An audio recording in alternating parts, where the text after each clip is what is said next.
When you use the word gadfly, it brings smiles, sarcastic, and amusing smiles, expressions. As a veterinarian, I know what a gadfly not is, but what it does. It's a horsefly. It goes and bites on the flanks of animals and very quickly eats up some skin, and before leaving, lays some eggs in there. And then maggots come out. And then they eat through the flesh of that animal. And they're very annoying. These kind of whistleblowers are exactly gadflies. Because they're so persistent and they leave pretty nasty memories behind.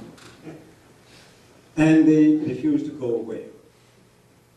This has been my personal story, at least during the last 20 years. Once I couldn't take it anymore, and started to blow the whistle. Blowing the whistle meant telling my bosses that we are doing illegal things. We're breaking the law. We're passing products that should not be passed. They will make people sick, they will kill people, and all these bad things will happen to the public of Canada. And it is criminal, because the Food and Drugs Act, under which we operate, is attached to the Criminal Code of Canada. But we're supposed to stay quiet. And my colleagues, Margaret Hayden is sitting here, Gerard Lambert is not here, but three of us, ultimately, were fired by Health Canada because they couldn't tolerate these gadflies anymore.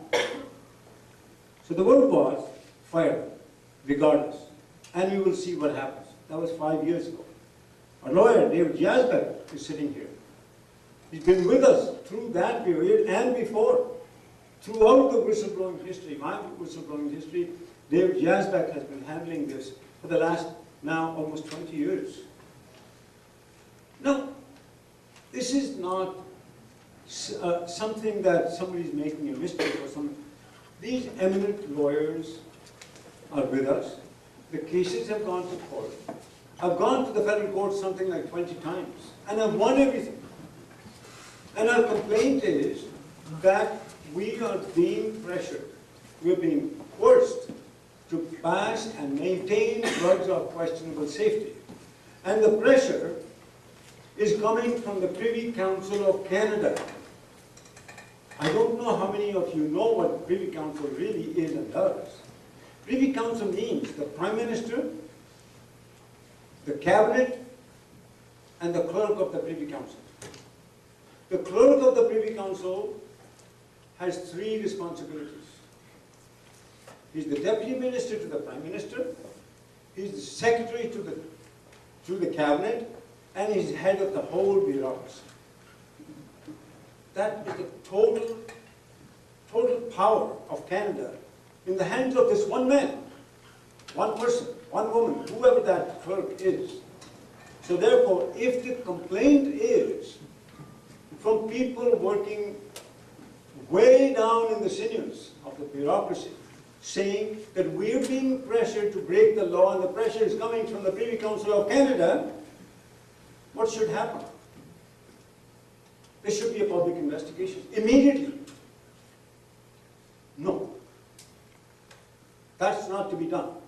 By policy, not only have they fired us, but after firing us, they have cleared all the products that we were holding up on.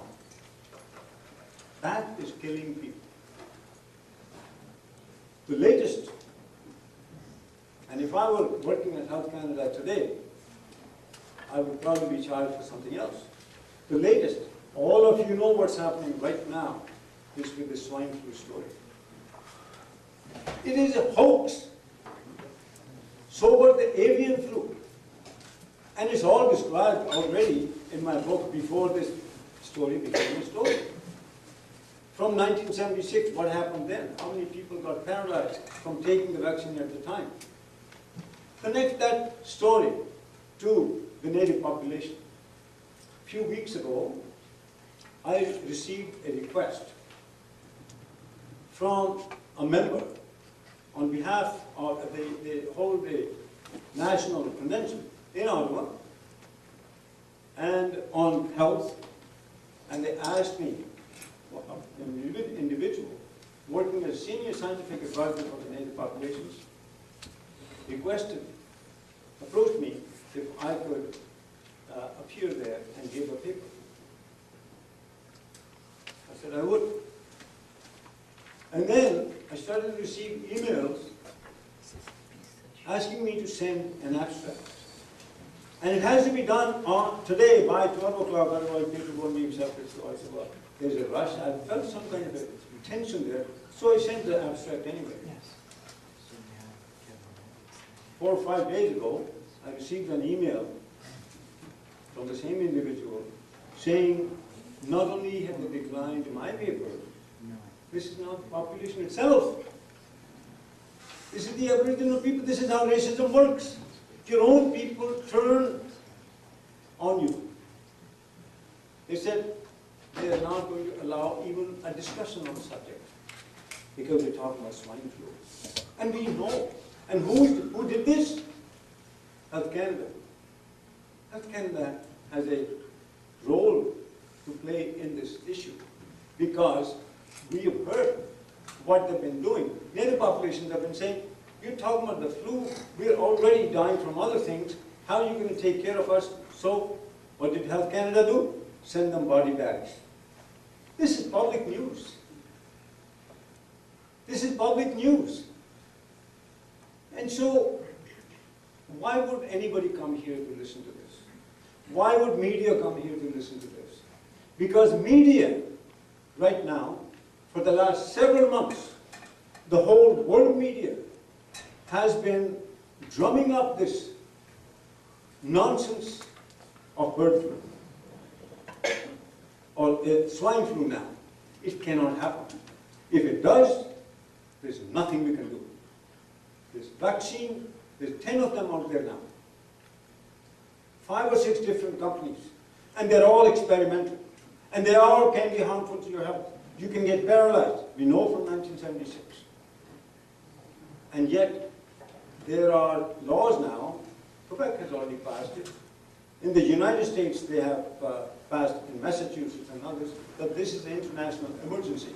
And now you're going to be forced to take this vaccine. If you don't, you could be prosecuted. You could be interned. You could be quarantined. Your children cannot go to school. You can lose your jobs. In other words, martial law can be declared. This is happening as we speak. What has the world come to? This is not a matter of whistleblowing. This is now public against a bunch of companies, a few people. A few minutes ago, I've just received an email. There's a new organization in the United Nations. These are self-appointed bodies. It's called World Intellectual Properties Rights Organization. They will decide.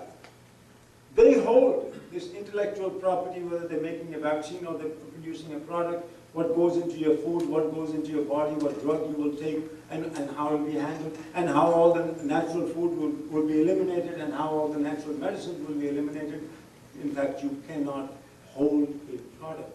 You cannot transport a product. You cannot give away a product. You can be prosecuted, you can be jailed, your properties can be confiscated, and you could be fined $1 million a day until the matter is settled. And this is called Bill C6. It has had third reading in the House of Commons in Canada, and is sitting right now before the Senate. Second reading. Some senators, fortunately, have clued into it, and they're raising issues. You can read up on in the handset. All this debate is going on out there. Where is the media? How many people have heard of Bill C6? It has quietly passed through the House of Commons. It's now sitting, if this wasn't raised by some groups, then it would be actually law. So I'll stop there.